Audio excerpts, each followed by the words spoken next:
ناظرین اکرام السلام علیکم۔ جس معاشرے میں خوف یزداں نہ ہو وہاں خوف بندگان کے سائے منڈلاتے رہتے ہیں۔ آخر ہم سے ایسا کیا ہو گیا کہ ایک دوسرے سے ڈرتے رہتے ہیں؟ شاید ہتھ کنڈے استعمال کرتے ہیں اور ہتھ کڑیوں سے ڈر لگتا ہے۔ ہمارے لہجوں میں حکم دینے کا عنصر کیوں شامل ہے؟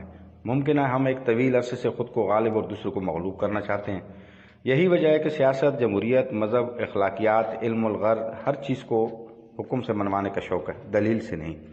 ضروری نہیں کہ ہماری بات حکم کے انداز میں ہو، دراصل ہماری سوچ حکمیہ ہے۔ حاکم برا نہیں ہوتا، اس کی حکمیہ ذہنیت اچھی نہیں ہوتی، کیونکہ یہی وہ میکانزم ہے جو جرم کو جنم دیتا ہے۔ کیا ہم سب جابر بھی ہیں اور مجبور بھی؟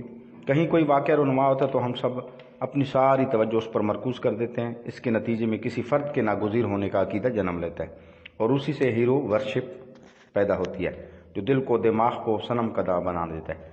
عالم اپنے علم کے ذریعے طالب علم کو مرعوب کرتا ہے، اسے علم نہیں دیتا، اور یہیں سے خوفزدہ کرنے اور ہراسانی کے ہتھ کنڈے پھوٹتے ہیں۔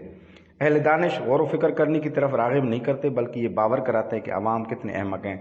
یہی نقطہ اہل سیاست نے اچک لیا اور انسانوں پر حکمرانی کے بہانے دھونس جمانے لگے۔ جہالت کو علم کے ذریعے عام کیا جاتا ہے تاکہ پڑھ لکھ کر بھی کوئی اپنے حقوق و فرائض سے آگاہ نہ ہو سکے۔ علم امانت ہے جسے عام کرنا فریضہ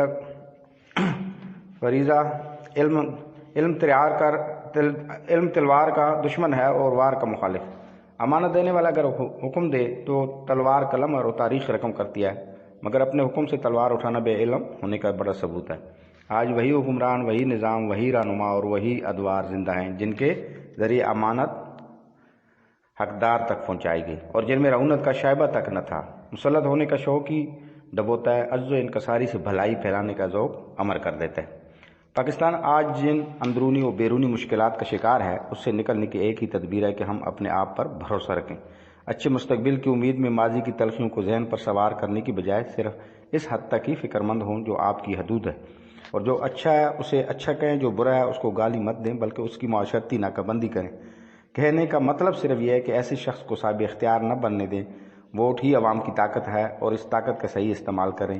یہ نہ دیکھیں کہ آپ کے سامنے کتنا صاحب حیثیت، طاقتور اور مالدار اور امیدوار کھڑا ہے، صرف یہ دیکھیے کہ وہ کتنا ایماندار ہے، اس کا کردار کتنا پختہ ہے، وہ حلقے کے لوگوں کے دکھ درد بانٹنے، مسائل حل کرنے میں کس حد تک مخلص ہے، کیا وہ منتخب ایوانوں میں جا کر پاکستان کی آواز بن سکتا ہے اور ایمانداری سے پاکستان کے مفادات کا تحفظ کرنے کی اہلیت رکھتا ہے۔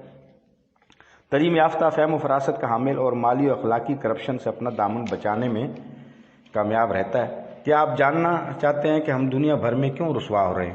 ہمیں مشکوک نظروں سے کیوں دیکھا جا رہا ہے اور ہم آگے بڑھنے کی بجائے پیچھے کیوں دھکیلے جا رہے ہیں اور باوجود کوشش کے ایک ناکام ریاست کے طور پر کیوں جانے جاتے ہیں؟ جو کامیابیاں ہمیں ملنا چاہیے تھی وہ ناکامیوں میں کیوں بدل گئی؟ جواب یہی ہے کہ کرپشن کا نسور ہمارے معاشرے کو کھا گیا۔ آج ہر چوراہے پر کرپشن برائے فروخت ہے اور ایسے لگتا ہے پورا پاکستان معاشرہ ہی ناقابل ضمانت ہے اور تمام صاحب ثروت ضمانت پر ہیں۔ جو کمزور ہیں، جن کا کوئی اختیار نہیں، کوئی سفارش نہیں، جرم بھی ان کا کوئی خاص نہیں، وہ جیل میں ہیں یا کھڈے لائن لگ گئے ہیں۔ یہ وہ معاشرہ ہے جہاں دیانتدار سیاستدان یا سرکاری افسر کسی ادارے کا سربراہ ہو یا عام آدمی، ہم اسے موجودہ حالات میں ناکام انسان تصور کرتے ہیں۔ جو جتنا کرپٹ ہے اتنا ہی طاقتور اور بااختیار سمجھا جاتا ہے۔ آخر یہ کھیل کب تک چلے گا؟ یہ وہ معاشرہ ہے جو کسی دیانتدار کو آگے نہیں بڑھنے دیتا اور ایک معمولی سی درخواست پر نہ صرف اسے مایوس کر دیتا ہے بلکہ اس کا کیریئر داؤ پر لگ جاتا ہے۔ وما علینا الا البلاغ۔